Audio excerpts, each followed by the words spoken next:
check it out right here first. You're not going to see it anywhere else but right here. Hopefully the notifications are going out and you're getting some information that I'm live right now. What you're about to watch is just some raw footage. This is literally the raw files pulled right off the camera, no editing, no nothing. Just take you through a series of videos that I shot today. They're not, again, not a lot of stuff. I didn't do a ton of oh, there's an echo. Now the echo should be gone. How about now? Should be no echo now. Should all be good now. The echo should be down. Nothing should be good. Everything should be good. So, holy echo Batman. Yeah, the echo should be gone now. You're in a tin can. Does it sound like you're better? Is it better now? Yes, good. Yes, yes, yes. Let me know it's all good. Better. Sweet. I just had an accidental volume control thing. So a lot of you guys that were with me on Facebook this morning already saw some of this footage just from my phone and the camera. But I thought I would show the YouTube land some different angles from today. So what you're about to look at is just me at the courthouse, nothing special. I'm just gonna pop on this first one here. They're coming down. We don't want that one yet. We don't get that one yet. Let's go to this one. So we're down here. So what he's gonna do is he's gonna roll. If y'all are brand new to this, he's gonna roll right in here. They have the road blocked off. You can get on the sidewalks. So what you're looking at is the door right there. That's where Patrick's gonna go in. There's no crossing the road. I got a bunch of shots. I'm gonna kill that. Screw that. Got lots of law enforcement here. They blocked the road off. There's only one other camera guy there. And I normally sit over there and get that shot of him walking across the sidewalk. But today I just decided I'm going to come over here and take the shot from right there. So the next shot I shot got the sheriff getting a cigarette on back here. Down here smoking. Little sheriff's officer getting his smoke on back in there.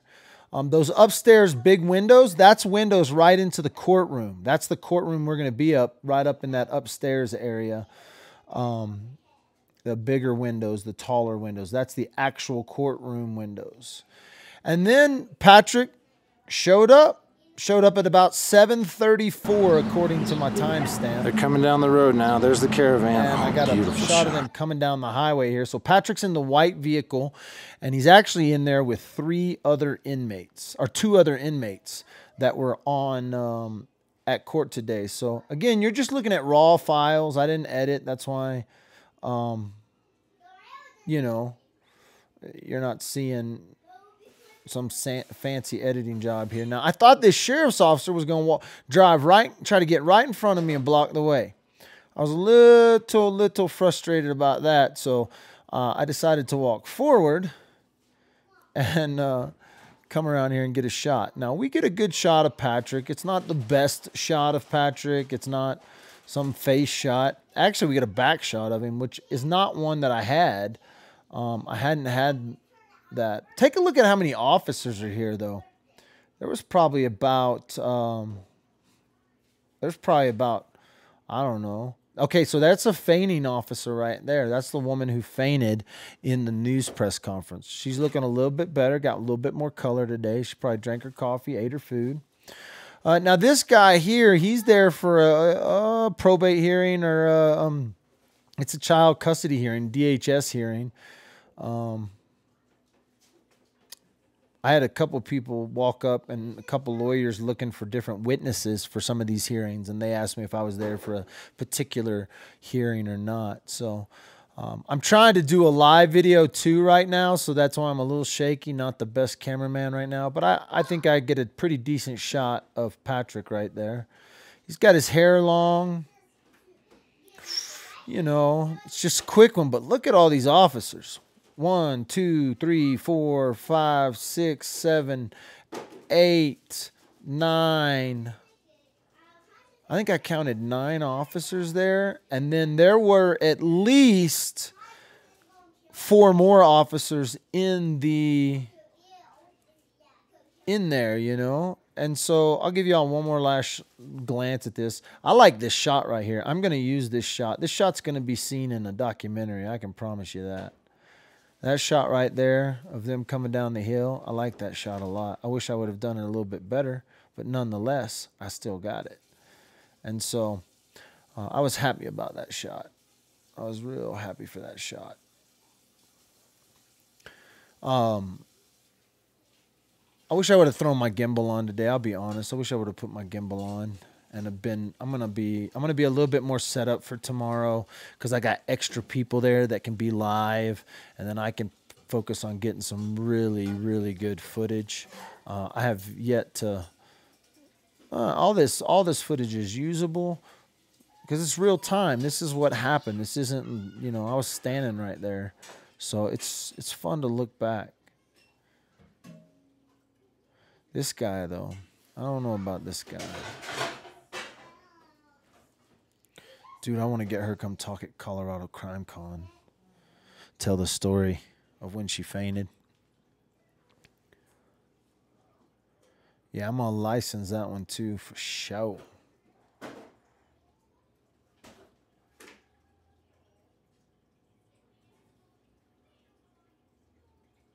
That dude's got to be cold. Look at her. She's chit-chatting with him. She cracked a joke today. Not cracked a joke. I made her bust up laughing when I was checking through security. I said, well, let me look at those rules of decorum. And I said, as long as it doesn't say dad with a phone can't be here. And she busted up laughing for real. It was funny. The fainting cop. I got her to laugh today. It was funny. She's a cool officer, really. I've actually had conversations with her. So I've had a couple conversations with her. She's a pretty cool officer. So. She has that dope haircut, so. And she has a dope haircut, Miss Underground says. So I have a couple more clips. Let me see what other clips I have. I have maybe one more clip I can show you guys. Nothing special. I think it was just kind of shooting outside the courthouse for a second. Let's see. It was before I was going to go. One more. I'll do one more clip. I don't know what it is. I hadn't even looked at it yet. Yeah, it was fun today. Not a lot of people there. Not a lot of information came out today.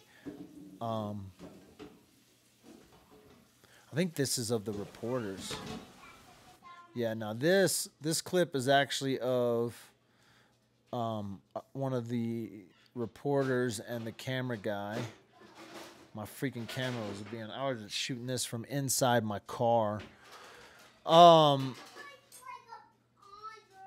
This was the only team there. This is a Dateline cameraman, and this was literally the only camera besides Dad with a phone.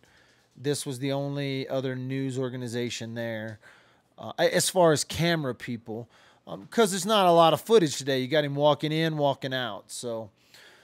Not a lot going on. I'll give you a play-by-play for YouTube what happened today. You can go check out the tweets. So we got there early. We got the shot of Patrick going in. We went in, checked into the courtroom. No phone cameras at all in the entire courtroom or courthouse. That means there's no cameras inside the courthouse whatsoever. Now, you could tweet and you could do text stuff, but you couldn't do any pictures or recordings. We went in, we sat down on the third row on the defense side. So I wanted to be behind. There's a row in front for actual defense attorneys, and then there's a row, and then I was on the third row. There was only about, at the most, there was like 13 or 14 people in the courtroom, and that was including officers and lawyers when I was in there. Then the courtroom kind of emptied out of all the lawyers. They all left. Then there was only probably, 4 plus another 5, maybe 9 people in the courtroom. About 5 reporters, news people. One other gentleman who was from Florissant, but this was his first time to ever come to this court and watch this, but he's been following Dad with a phone. I talked to him for a little bit. Then 2 women walked in and sat down in front of me. I didn't know who these women were, but now I believe those 2 women were Patrick's sister and her partner. I didn't know that she may or may not be a lesbian, but I can tell you this: when those two people walked in, I was like, "Oh, that's a lesbian couple," and they walked right in front of me and sat down right in front of me, and they were on the defense side, and the defense attorneys, not the defense attorneys, but Omar Frazee's attorneys placed them there. So they were there for some sort of witness, some sort of whatever. Then there was Omar Frazee. She was sitting on the front row center. They gave her hearing aid stuff so she could hear what was going on. Behind her was the old man from Local that I talked to. Then there was Vicky from NBC, and right next to her was the producer of the Dateline, The Vanishing, the one that Dateline aired. The actual producer from New York was here today. He's probably here for tomorrow, but he came in for both days. He'll be there again tomorrow. His name is Justin something. I'm not 100% sure his name. Behind Justin was Sam and Ashley. Ashley's from KKTV. Sam, you know, everybody knows Sam. Sam fanboy. He was behind. Now, just to their right was an older gentleman, a little heavier set. He had like dark grayish hair, like maybe black. Maybe at one point he had black hair and now it's black and gray. Mustache, a little heavier set guy. You know, dark complected, but a white guy, but had a tan kind of, or a dark complected guy. I believe that was Kelsey's father. Now I didn't know at the time that was Kelsey's father because I have never seen Kelsey's father. I've never seen a picture of him. But after the report that Sam put out and different, he fits the description of about the only guy in the courtroom that could have been Kelsey's father. I feel for him because he was sitting on the far right-hand side of the courtroom. He was looking directly at Patrick. Patrick was sitting in the jury box today. Patrick was not sitting behind a table of any sort. He didn't have, he may have had a lawyer there sitting with him. He had some paperwork in his hand. He had his flight jacket on. He was in his green and whites. And he was sitting in the corner of the jury box, what would be the jury box. A lot of different lawyers, you know, not criminal lawyers that I recognize, but a lot of different lawyers. I do know now who Omar Frazee's lawyer is because he came and talked to her. And at one point, somebody from the court came over to him and said, come over to Omar Frazee and said, do you want to come sit behind the table? Do you want to sit with your attorney? And she said, no, it's better. I can hear better here. So, she was there. And then there was an investigator for the public defender's office. Remember I told you those investigators that were there maybe the last motion hearing?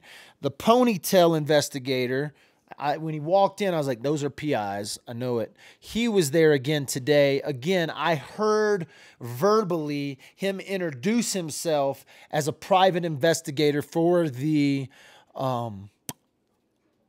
public defender's office. So what I think is for sure that Patrick is still being represented by the public defender's office.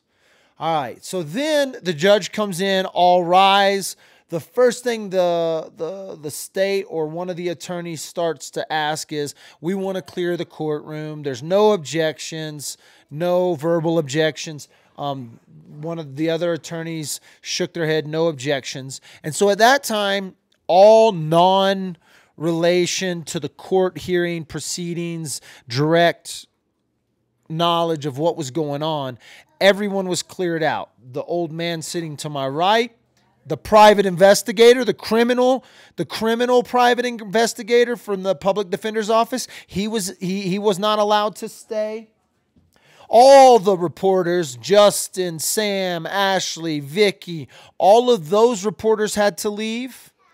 I had to leave. But as I was walking out, I was the last one out of the courtroom. Like, I made sure I wanted to be the last one out that had to leave. And I started counting how many people were left in the courtroom. Now, I didn't count in front of in the lawyers because there's probably two lawyers, three lawyers. There's probably 5, 6, or 8 lawyers in there. There's quite a few lawyers. But as far as people that actually stayed in the room, the man who I believe was Kelsey's father stayed sitting on where he was seated, the second row, right-hand side of the courtroom. The 2 ladies who I believe now are Patrick's sister and her partner, they stayed seated on the second row on the far left-hand side of the room, and then Omar Frazee stays seated right in the middle. So there was, to my knowledge and my visual count, there was only 4 people left in that courtroom outside of the lawyers, the judge, the court reporters, and Patrick himself, and a lawyer that was maybe sitting with Patrick, maybe some law enforcement that was still in the room. Other than that, I don't even believe law enforcement stayed in the room. The reason I don't believe law enforcement stayed in the room is because I believe law enforcement came out right after me, 3 of them. There were 3 law enforcement in there. I believe 1 law enforcement agent stayed over by Patrick, like a bailiff, but the 3 other law enforcement agents came out front and stood in front of the door the whole time, never left in front of the door. They had 2 other officers down the hallway blocking the other door into the courtroom. They were not going to allow anyone in that courtroom during those proceedings. Omar Frazee was allowed to stay because she had a lawyer that was representing her. And I think Aaron's bidding for custody. I think Omar Frazee's bidding for custody. And then obviously Kelsey's parents have custody at this time. And I believe will retain custody. Whether or not any information has been given out yet, according to the court personnel, there probably wasn't going to be any information even given to reporters till later this afternoon. And then I saw that there might not be any information come out at all about this particular custody battle. Now, let's move on to the dump. Today, in about 30 minutes, Chief Miles DeYoung is supposed to give an update from the dump. I have got it on pretty good authority through a couple of inside sources that this update is nothing more than a formality to thank the agencies, the volunteers, the people who have been out searching. I do not believe at this time, it is my belief, Dad with the Phone's belief and opinion, that they have not recovered anything from the landfill. I had a conversation with Sam today. Me and Sam had a little chit-chat. We had a couple of chit-chats. I like Sam. Let me tell you, Sam has good energy. He sets off a good vibe. See, I got a testimony from my sister. She said, yes, he does. I like Sam. I don't like a lot of reporters. I don't. I like Sam. And Sam and I had a conversation today. We talked about a couple of things. We talked about me being a witness. We talked about the court, whether or not the court is going to move, the trial would move. We talked about where that trial might move. We talked about the dump and the information that may come from the dump today. And if I can take a little freedom, I would say that it is between me and Sam, we don't think there's going to be any new information that comes out. Because Sam has a lot of sources, and Dad with a Phone's got a lot of sources. And I'm pretty sure if any information were to come out from the landfill, Dad's going to find out, and Sam's going to find out. I'm pretty much believing that. Ashley, not so much. Ashley, by the way, not such good vibes, but that could just be me. It could just be me. She just didn't give, it could be that she just gives bad vibes to me. Maybe to other people she gives good vibes. But today, I went over and asked Ashley, I was like, hey, I just wanted to get your name because I'm tweeting about people in the courtroom and maybe I can identify you. And my name's Ashley. I was like, okay. Who are you with? And then she told me who she's with. Just a bad vibe from a reporter. So, you know, that's just my observation, my opinion. Dad with the Phone. What the hell do I know anyway, right? And I think I'm a pretty good judge of people. So So with that being said, me and Sam had a conversation out in the hallway, and then all of a sudden it was stirring. Patrick was headed out. I freaking jumped the stairs because they were blocking people from you couldn't take pictures of anything. You couldn't do any of that. So I was like, I want to get down. I didn't move fast enough, kids. I didn't run fast enough because I freaking hauled ass to my truck, grabbed my camera. By the time I got my camera and got shit going, Patrick was already in the white vehicle, and those son of guns sped out of there. They sped out of there quick. Now, I got that on film, I'm pretty sure, but they were out. One dude blew a stop sign with zero regard. Had there been a car coming down Main Street, Cripple Creek, boy, it would have been a disaster because this sheriff's officer blew a stop sign with no regard, no lights, no sirens, no nothing. All caught on video by Dad with the phone. But what the hell do I know? Just a dad with a phone.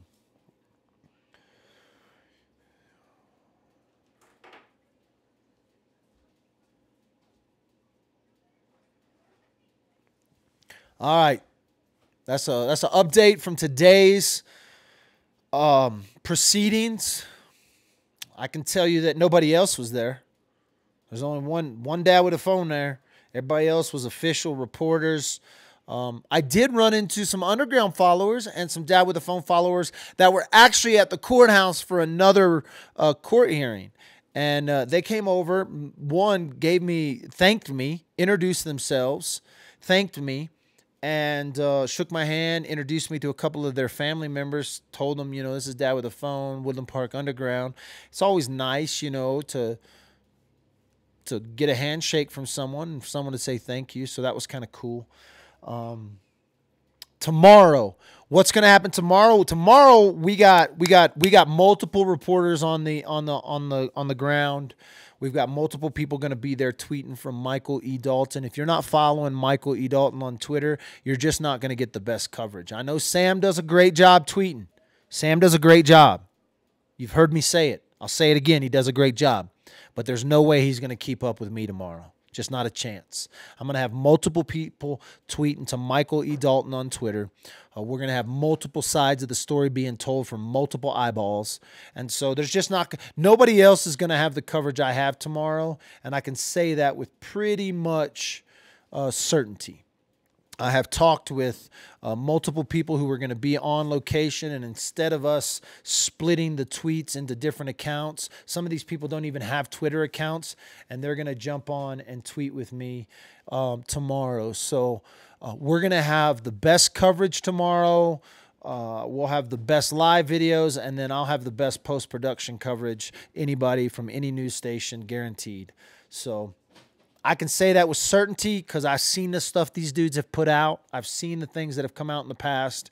And I know that we're going to have an incredible team there tomorrow that's going to be able to cover this. They're going to know everybody in the courtroom. We're going to be able to name, identify, see things that no one else has seen. So tag in tomorrow, Michael E. Dalton on Twitter. I'm pretty easy to find. Find me on Dad with a Phone. I will be live videoing from Dad with a Phone on Facebook. The reason I'm doing that, and I'm not doing it on, you don't have to have a Twitter. You don't have to have a Twitter to check in and look. You can just you can look for my tweets in particular and or look for hashtags like Patrick Frazee, Kelsey Barrett case.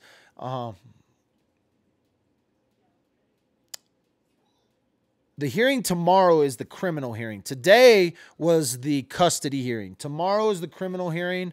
We are expected to get a plea from Patrick. He'll either plead guilty, he'll plead not guilty, or he'll plead to some sort of guilty with some sort of conditions from the state.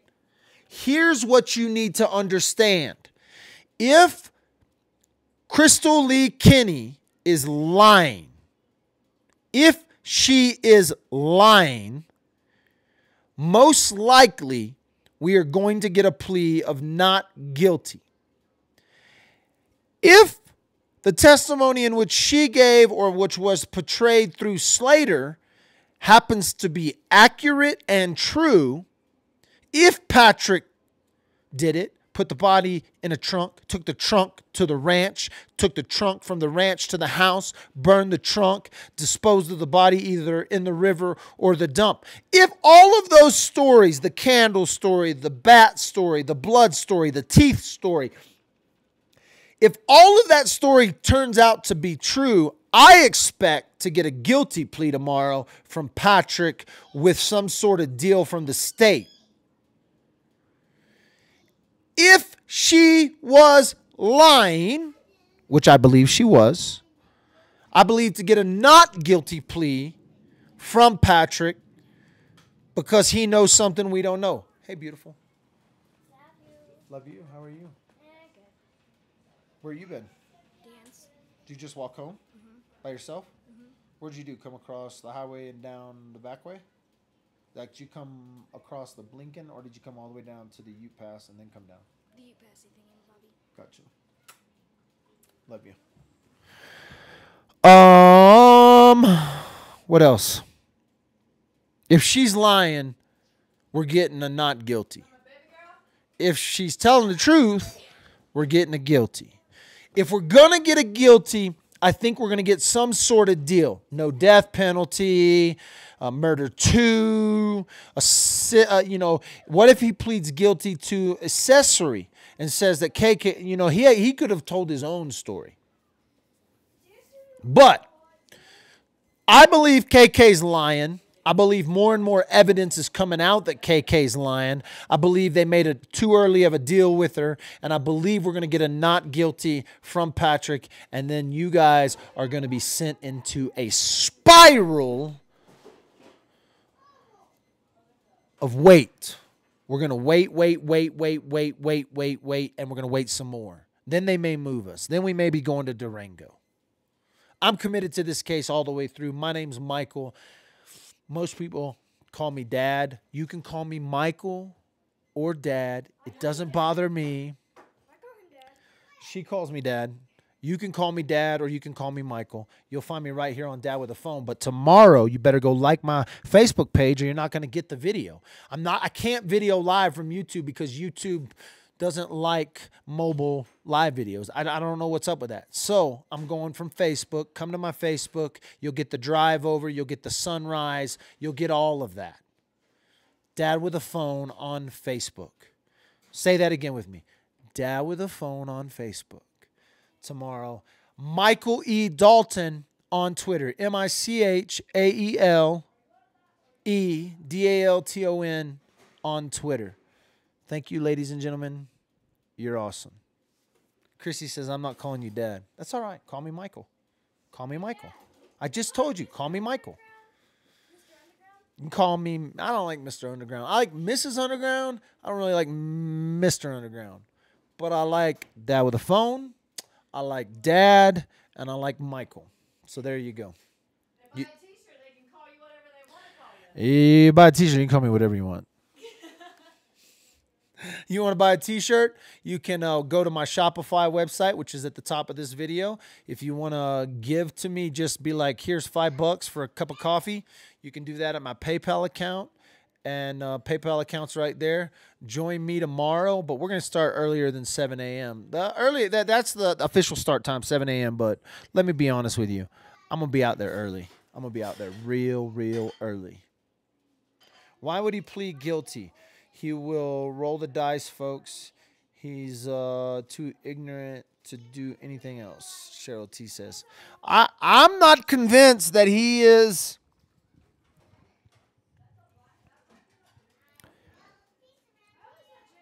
Well, first of all, I'm not convinced it was a bat. I'm not convinced. I don't believe KK's story. Let's be honest. Okay, let's play this game. Throw a 1 up if you think KK's telling the truth. Throw a 3 up if you think she is lying. And throw a 2 up if you think she's telling some partial truth with some partial lies. So a 1, KK's telling the truth. A 3, KK's lying. And a 2, KK's telling some truth but some lies. Let's see what people think. Let's do a little survey. If we asked 100 people if KK was telling the truth or lying. So we got a 2, partial. We got 3, liar. 3, liar. 2, partial. 2, partial. 2, 3, 3. Oh my God, it's going quick. Show.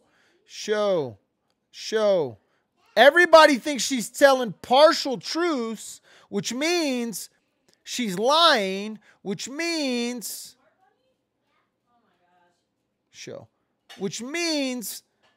we have one person say she's telling the truth. Splatterviz says it's the truth. Everyone else is weighing towards 2s and 3s. Ladies and gentlemen, what we call that is reasonable doubt. Only one. It was kind of a trick question. Because now, between all the 2s, I can tell you right now, between all the 2s that think she's telling a partial truth, you guys probably can't agree on what part of the story is the partial truth. Like some would say, oh, maybe her candle story's partial truth, or maybe the coffee story's partial truth and she actually did poison the coffee, or maybe the tote is a partial truth, or the phone, all these other things. So, but a lot of people are screaming 3s, and the truth is a 2 and a 3 are both lies. And if there's if she lied to the FBI and the defense can prove that she lied to the FBI, guys, her testimony is going to mean very little to a jury. A jury's going to look at that and go, this bitch is a liar. She's also admitted to maybe helping with the thing. So this is what makes this case so damn scary, because if we polled 100 people, like the old Family Feud, we asked 100 people, and 100 people, the number one answer given, it looks like we got a 1.5 in there. Christy T, come on. Christy, I know you don't believe her. I know you don't. I think you want to believe her because you want Patrick to be guilty of the murder. But what if she is? Me and Sam talked about this. Extensively, going, if she's telling a lie, not me and Sam. Well, me and Sam talked about it. Me and the NBC cameraman, the only other cameraman, when I was sitting over there with Vicky and Vicky walked away and me and the cameraman were still talking today. We talked about this. Casey says 1, 2, 3. I believe 1, 2, 3. I think she's lying. I think that story is a well plotted out story. Now, here's the question. How many of you have listened to my interview from last night? Because if we were to bring in a mastermind, a Colorado Springs homicide detective, and he was to mastermind a story so that everyone could get off. Oh, yeah. They're all going to get some sort of criminal charge. But let's be honest. If you get away with murder and serve less than 5 years, you got off. If you get away with murder and serve less than 3 years, you had a great lawyer. If you get off with murder and you don't do anything but probation, did you get away with murder? That's what you got to ask yourself. There is a chance that KK is going to get off on probation. The cops, the FBI, the Colorado Springs police, everybody's been protecting Patrick's brother. So brother's not even going to come into the equation. So now all we got to do is get Patrick off on a technicality, on a reasonable doubt, on a hung jury. Or let's give him a solicitation charge, let him do 10 years, 5-year sentence, and guess what? 3 people might have just got away with murder. Not to mentioning Omar Frazee. Not to mention anyone else that may have been involved. Man.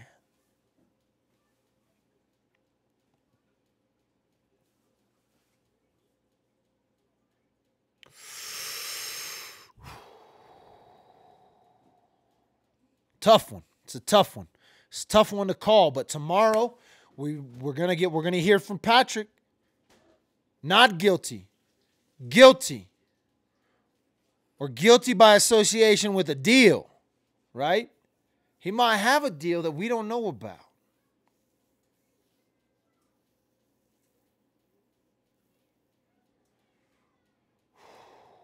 I'm out. Thanks for watching Dad with a Phone. We'll see you guys on the flip side.